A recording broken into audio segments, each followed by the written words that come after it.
Into everybody's life, a little rain must fall. And that's what we've been having here. It's kind of glorious, even if it's a little bit dampish. Kind of along my lines of life's balance. We went through a bunch of plus 29, 30 degree days and prayed for rain, watering everything that was looking so thirsty. And now the rains have come a little bit late, but totally grateful for it. And in my life, the biggest rains that are occurring in my life right now have to do with addiction. My son is almost 40, and he's been addicted since he was probably 16 or 17. And it's been a up and down roller coaster as far as what he does, what he chooses to communicate, what he chooses to sewer in his life. The highs of when he thinks that he's getting clean, to his disappearances when he goes down the rabbit hole again. And it's hard to know as a parent what to do to help without enabling, because all I know is I don't know even what to believe when he speaks. I don't know when he's telling the truth or when he's lying, when he's manipulating, when he's being sincere. Don't even know. And yeah. The other thing is to know as a parent how to not let our life here with my husband and our 10-year-old have it circle around a 40-year-old's addiction. Not to focus so much on his problems that I don't pay attention to the good things and the positive things in our life, and how to keep creating and how to keep doing well over here, instead of just throwing myself into his drama and chaos, which is really a tough thing to do. And I'm just heading on up to the chalet to get the guests had left yesterday, and I've been doing some laundry and turning the house around for the next time somebody comes. They were wonderful. We walked the trail. I quite enjoyed them, and hopefully they'll be back. They have family that they were visiting in the town next to us. And so hopefully we'll just be their spot to come when they want to visit. For my son, it started, well, we had a rough time together, the three of us, my two children and myself. I started as a teenage mom. I had my son when I was 20. And by the time he was 15 and 16, he was having difficulties. He was being a little, what do you say, a little shit in the towns where we lived. Vandalism, having to do that youth program where the child who did the kids who did the vandalism and the parents, we all sat in the room, and the victims all piled in. Oh yeah, it's called Restorative Justice Program. What a horrible experience that was. Sitting there and watching all the victims come in, and knowing a bunch of them, knowing that I worked with a bunch of them, knowing that my son, who was sitting beside me, scared these people, caused damage to these people. It was really, really hard to deal with, to know what to do with him, right? You can't raise a hand. You can't do much. And if you're a single parent and you're working, well, you can't even chain yourself to him to make sure he's not breaking the law or causing destruction. And there was a time when I knew he was getting into drugs and he was caught, and I was hoping that this was a time to get him some help. He was not 18 yet, and I had wanted to get him put into rehab then, when he was like 16. And his dad flew in on his white horse and rescued him, and patted me on the head and said I didn't know what I was talking about. I think I'll go into the house and chat some more, because we're fogging in. It's looking quite wet. Talk to you soon. I'm in out of the rain. I'm not sure how it's going to go, how much dampness is in this phone now since it was quite rainy outside. Anyway, after my ex-husband rescued his son from his overly worried ex-wife, he then went to spend some time with my brother out a couple provinces over. And they also verbally patted me on the head. I was told by my sister-in-law that she knew my son better than I did. And she could tell just by looking into my son's eyes that he was telling her the truth. And all that he needed was to give his life to God, to accept Jesus into his heart. And that was the cure-all for everything. So they took him to church. And sure enough, he did the whole getting saved thing. Did some counseling with the pastor for a little bit, and then they decided they're going to ship him back home. And I said, did you at least encourage him to find supports in the city where he was going to move? Because he was going to go to the big city. 12-step program, some sort of supports. Oh, well, they decided that I was blowing things out of proportion and that he did not need that and he would be just fine. And they knew him better than I did. And you know what? He sewered his life. He had no supports back in the city. He got involved with who he got involved with. And he went into drugs and alcohol and making one bad decision after the other, refusing rehab, making excuses for not going, getting into relationships, having a couple babies. Now he's not even paying child support there. He would find a job because around here jobs are pretty easy for guys to find and good paying jobs. It's Alberta. But then he decided that he's going to quit or finds more drugs and he spends whatever he has in his account and he blows through all his money. And then each decision he just makes brings him down further and further and further. He would come to our place to lick his wounds and start his life over again. And he found the last time he was with us for, 3 months maybe, he did nothing to help us out. He was about 38.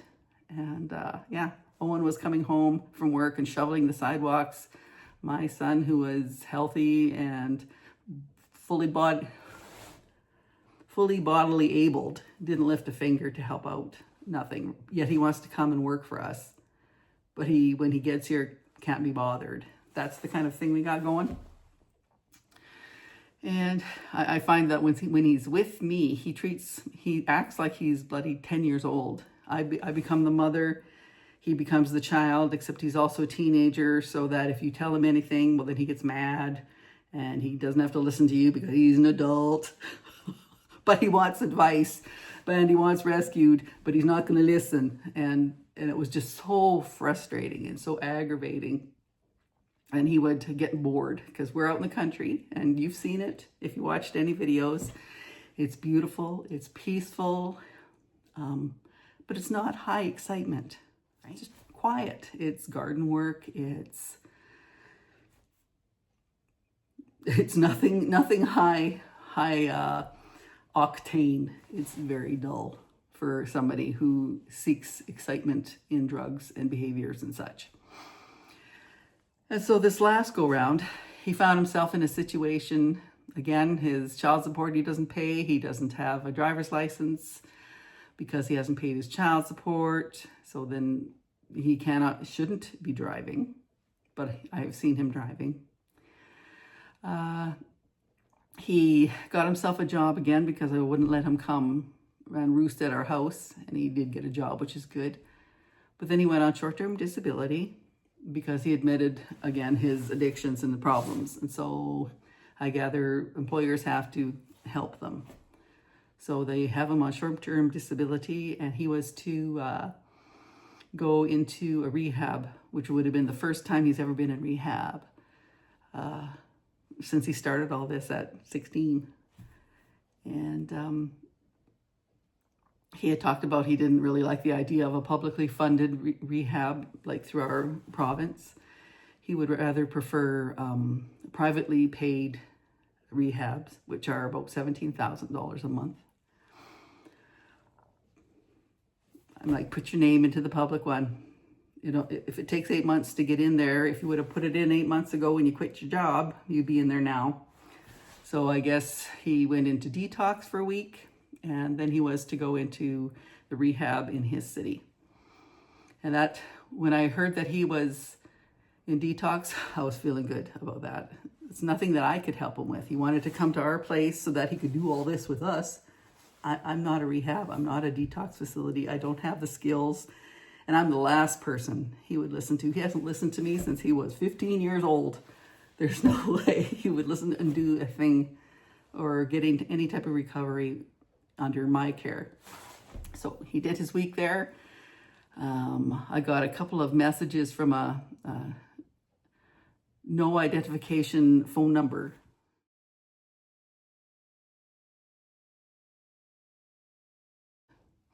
And he said that he was in rehab then. And so I was relieved because that's set for a month. It's supposed to take a month in this rehab. A week into that, I get a call from that rehab for somebody there looking for him because he took off. He only lasted a week and he took off. So I gave her all the information, the phone numbers that I had, and left him a message saying he needs to go back to rehab because he's like, help me. That was the only message he sent. He sent me, help me.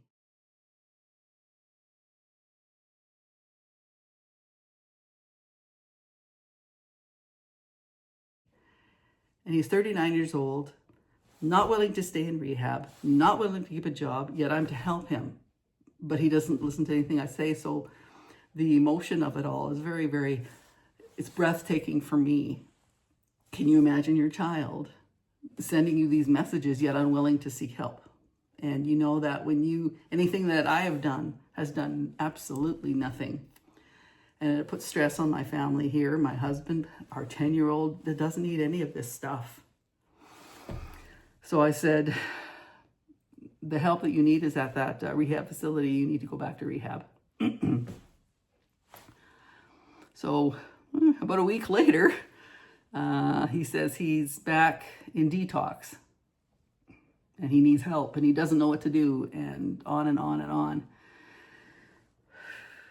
And another message comes to say that when he was at the rehab facility, his life was threatened. He was offered weed, and that's why he left.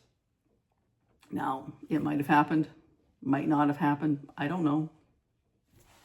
Honesty in an addict isn't high on their priority. They'll say what they got to say to play. And it very well could have happened. I don't know.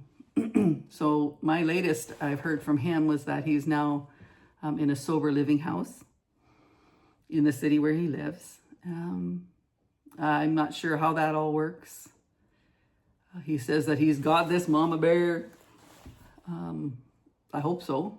I hope he's there. I sent a message back saying, like he said, it was a Salvation Army sober living house. And I noticed there was at least a couple in the city.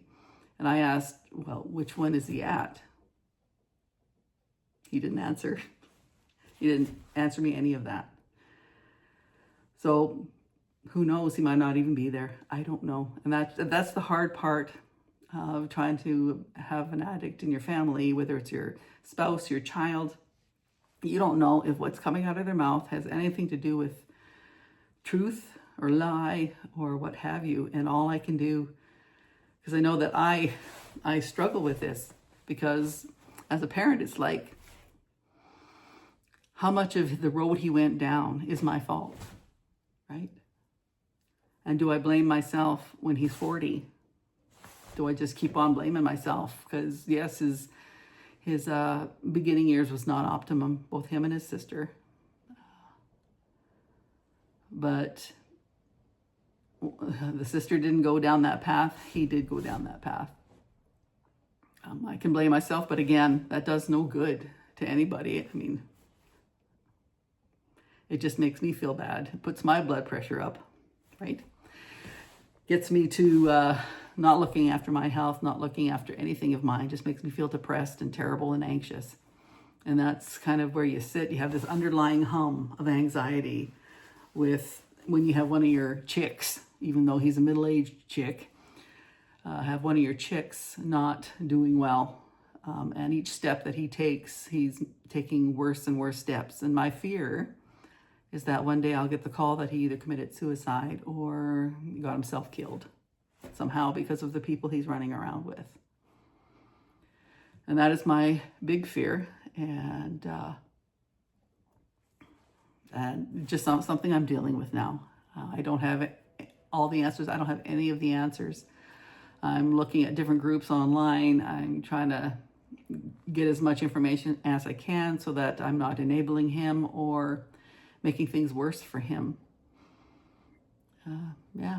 So that's the balance in my life right now. I have the sunshine and glory of the beautiful place here, the animals we've got, the horses that Owen is now, he got us electric fencing, portable electric fencing that he moves all over the place, and then makes it so that these two horses are now our giant lawnmowers.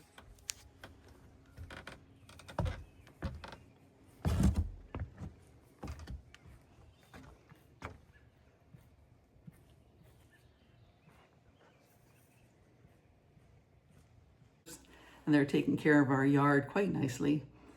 And our skinny Phoenix, whose ribs were showing by the time winter was over, he's starting to put on weight. He looks like he's gained about 30 pounds, and that's kind of cool. I also managed to track down a dude that tunes pianos. So while I'm trying to counterbalance the anxiety and the depression, the fear with my son, I found this piano tuner. He's coming tomorrow, early afternoon, to tune my baby Grand. I had gotten her way back when I was given so much overtime that it was just nuts. And I already worked full time, and you were kind of forced to go into overtime. You didn't have much of a choice. The only people that didn't have choice in nursing were casuals. You could say no to being told to come in on overtime. Anybody in a position, even if you're full-time, can be mandated into staying. And I was being mandated a lot. And the only way I could mentally not get angry about it all, because it was exhausting, was to focus on something I really, really wanted. So I put all that money away. And then I finally bought myself a baby grand piano that I'd always wanted. But by the time I got moved to our homestead, it was so badly out of tune. It has settled here for 2 years because I haven't been able to find anybody or get somebody out here to do it, because I'm kind of out in the boondocks. But there appears to be somebody now in the town next door who does the tuning, and he's going to come assess the situation. He's asking if any of the wires were rusty, and I don't know. So he's coming over, going to do the best he can, and I can get working on piano. And that would be really nice, because it's really hard to play on a out of tune piano, as pretty as she is. And so I am looking forward to that.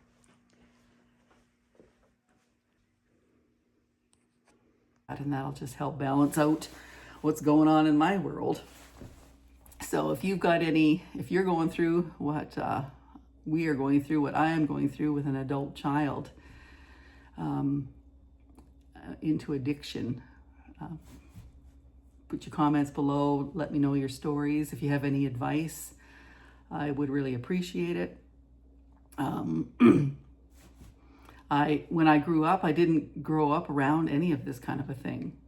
Now, one of my brothers is an alcoholic. Another brother is a porn addict. I like a lot of food. Is that even? I don't know.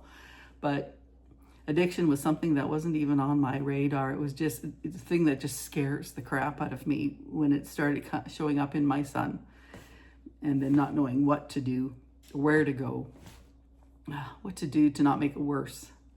And yeah, so that's where I'm at. This is Annette from Carpe Omnia. After 60, you take care.